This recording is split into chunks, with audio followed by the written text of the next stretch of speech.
And then I'm gonna do what Take you're your doing time. and kind of like sit back, like get comfortable. Yeah, because this is pillow talk, so it got to be like, yeah.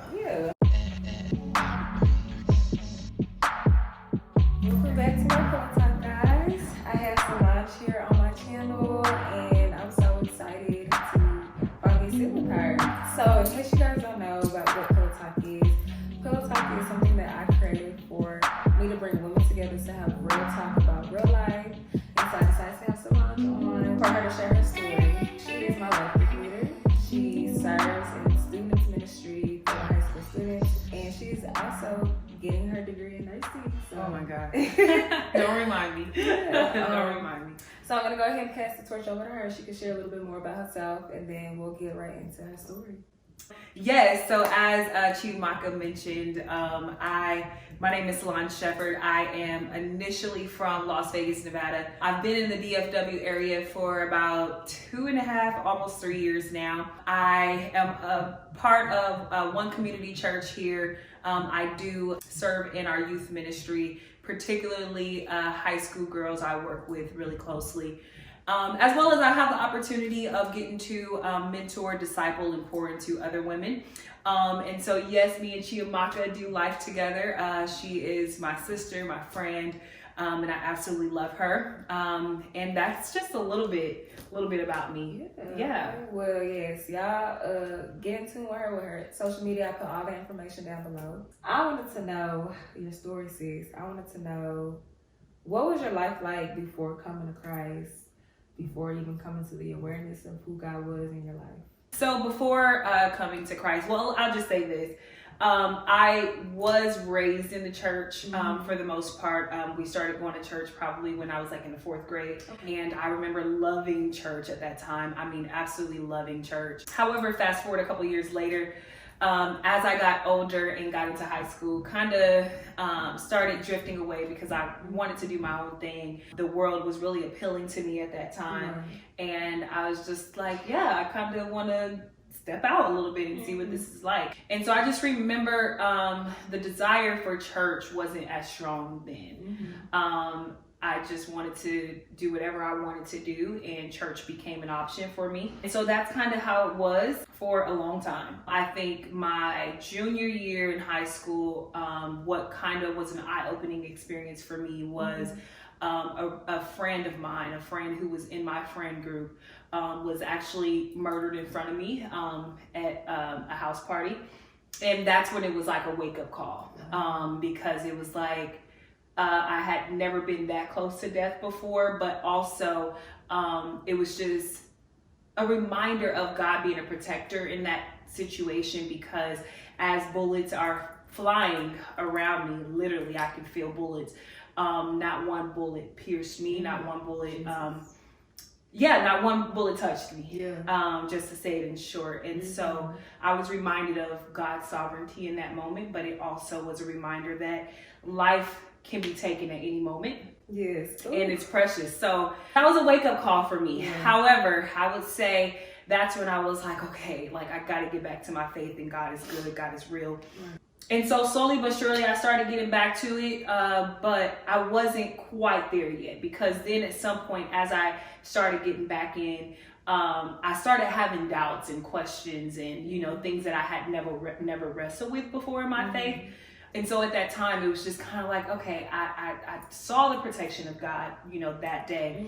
I felt the protection of God, but yet I still have questions. I just still wasn't in a solid place where I was like, okay, God, we good. And so for a couple of years, I was just still in that place. Then, probably 22, I met this place in my life where I felt like I had kind of arrived on a worldly scale, in the sense that I was doing really well in my position at work, corporate America, just moving up the corporate ladder. Life was just falling into place beautifully to me at that time, from a worldly standpoint. And at that moment, even then, I remember feeling unfulfilled. You think that as you start acquiring certain things, you start being able to obtain materialistic things, you feel like, man, I should be good. But I realized the more that I acquired, the more I felt unfulfilled. The more I felt like,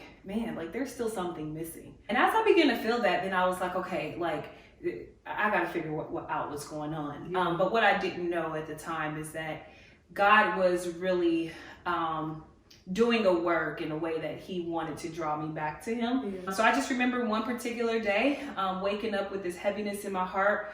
I'm in my apartment at this time, getting ready to move into a house that I purchased at the time. And I remember waking up with this emptiness. And I was like, I'm getting ready to do what a lot of people I know want to do at 23 years old, which is get to a great place in their corporate career, as well as being able to purchase their own home. You know, I was in a relationship, and so everything just seemed great on the outside, right? But I was just very empty. And so I remember waking up this particular morning, and very unfulfilled, very empty.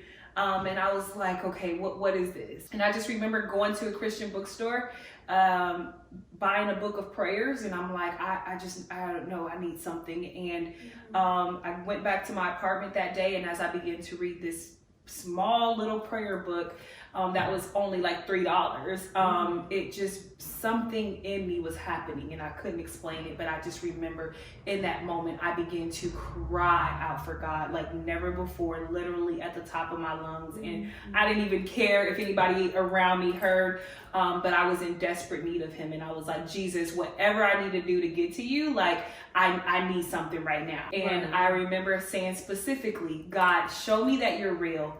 And I had never done this before. Let me remind you, I had never done this before, but I said, God, show me that you're real. I need you right now. I'm in a desperate place in my life where nothing else can fill this void and fill this emptiness. And so, God, I need you. And I asked him specifically, I said, show me that you're real. Yeah. And after that, I said, if you do not show me that you're real, I will never, ever, ever call you my God again. These are my exact words to God as I am bawling, crying, just got done screaming at the top of my lungs, like, help me, God, help me, God. And in that moment, I could never put this in words, and I can never make this up. God stepped in a way that I can never, ever, ever, ever, ever explain it. And that's when it became real. And I said to him, I know that you're real now. Like, this is it. And I will serve you for the rest of my life. Were my words. And so yeah, that's just kind of how I got back to that place. Yeah. Place with God. So. Wow. Okay. First of all, you just answered all the questions. I'm sorry. I didn't know. But I have more questions now. Just, first of all, like I was sitting here with you based off your story, like the fact that you may not have been my life group leader. You know what I'm saying? Absolutely. The fact that you're here now and seeing where you are spiritually, I'm just like, wow, thank God. I couldn't even imagine experiencing death of a friend, especially in front of my face like that. Absolutely. Real quick about the whole doubting thing. Yes.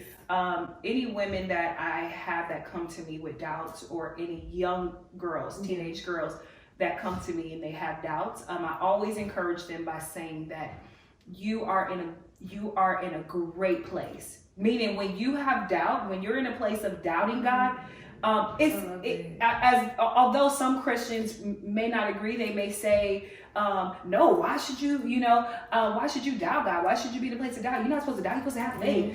I get it. But here's the thing. I believe that if you never questioned it, and if you never doubted it, how do you know that it's really real?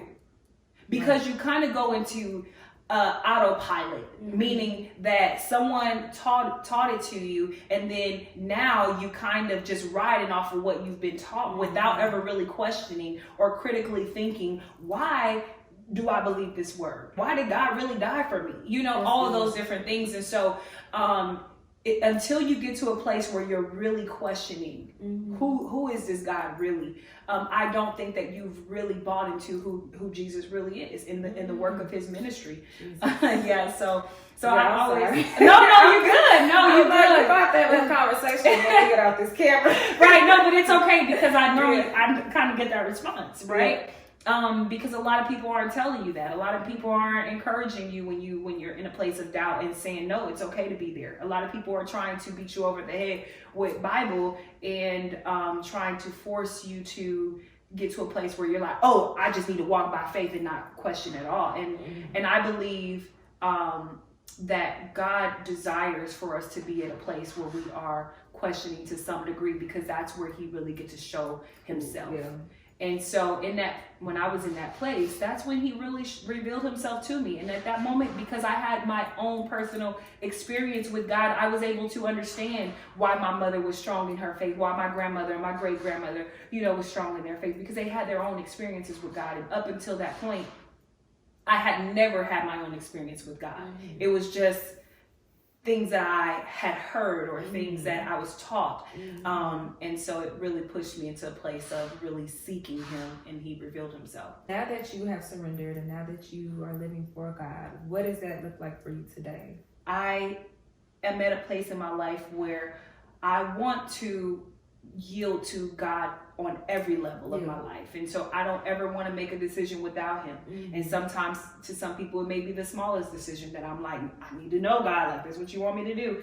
But just really being mindful of being led by God on any area in my life, because I've seen I've had too many past occurrences where I didn't consult God first and I made the wrong move, or I made my own move and it cost me. Right now, as a single woman, I am single with no children. My life is completely yielded up to God in this time, because I don't have, anything else that I'm tied to. However, I do always have to be submissive to God in those areas. You know what I'm saying?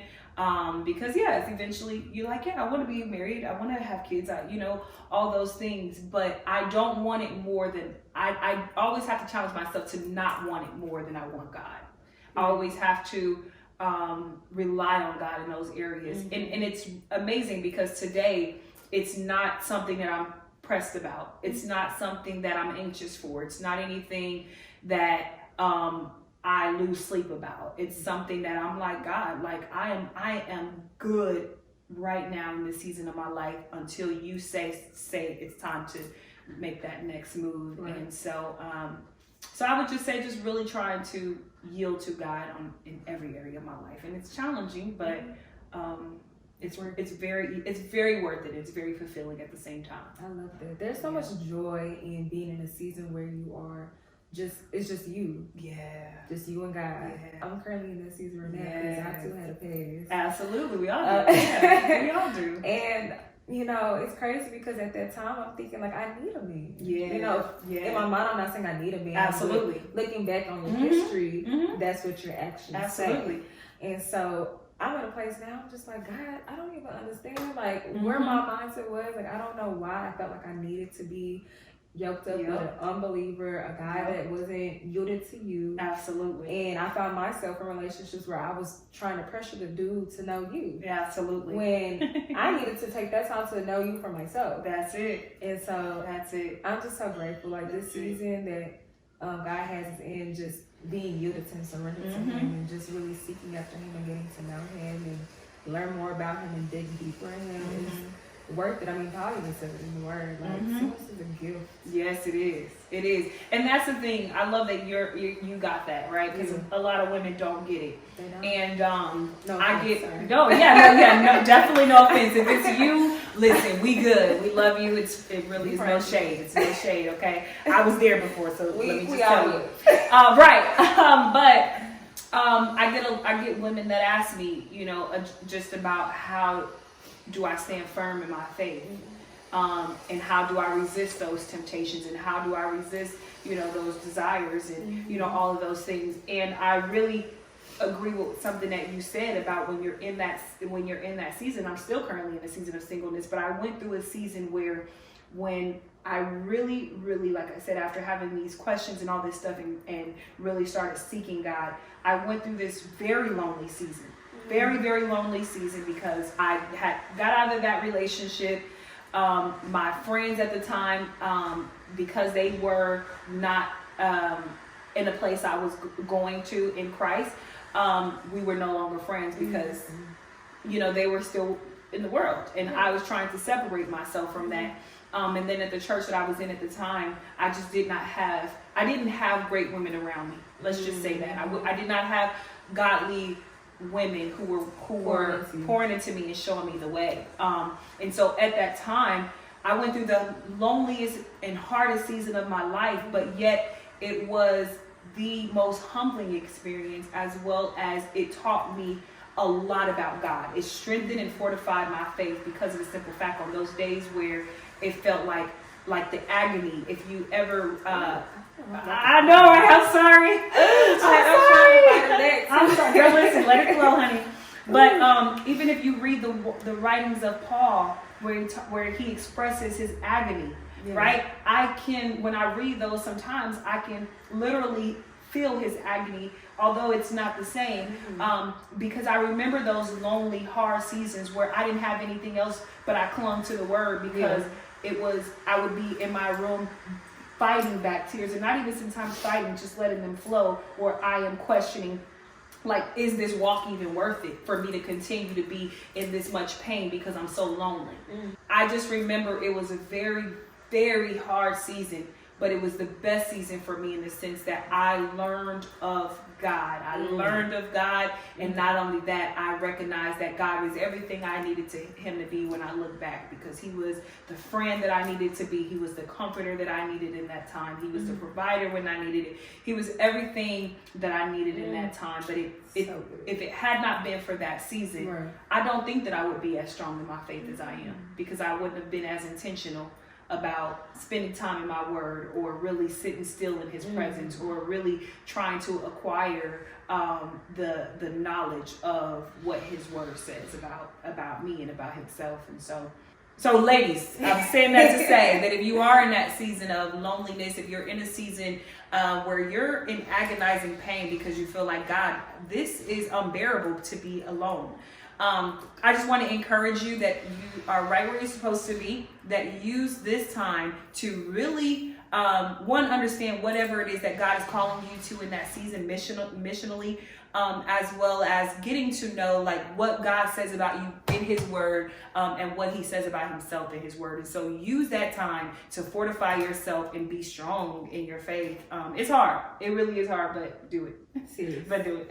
Wow. Yeah. Solange, I just appreciate you so much for even taking the time to come out here and talk to me, talk to our viewers about your story and just where you are. Like, just from the beginning to where you are, or what you told me so far now, it's just so much growth, and it gives me hope, sis. Yeah. we give each other hope, girl. We give each other hope. Literally, I'm just like, everything you were saying, I'm like, wow. Like, I have so much more I want to talk to you about, learn more about, ask questions about. But I'm just in awe of who you've become as a woman of God. And I can't wait to see what God is going to continue to do. Because I just see it. That's why I was like fighting back tears. Like, God is going to use this woman. Like, for real. He's going to use her to touch so many people. Just off of your testimony and story. I'm so excited. And I'm so glad that you were able to be vulnerable and share that with my Pillow Talk viewers. Thank you so much. Yes. Well, thank you. I really, really appreciate you, Chiamaka, for giving me the opportunity to do this. I really admire the woman that you are and that you are becoming in Christ, and just opening this line of communication for other women to be able to not only vocalize what God is doing, but for other women on the opposite side of the screen to be able to see that someone gets it, that someone is right where I am or has been where I have been.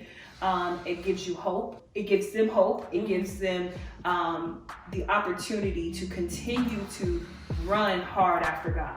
Like and this is also a way for women who may be on the verge of throwing in the towel and saying, I can't do this anymore.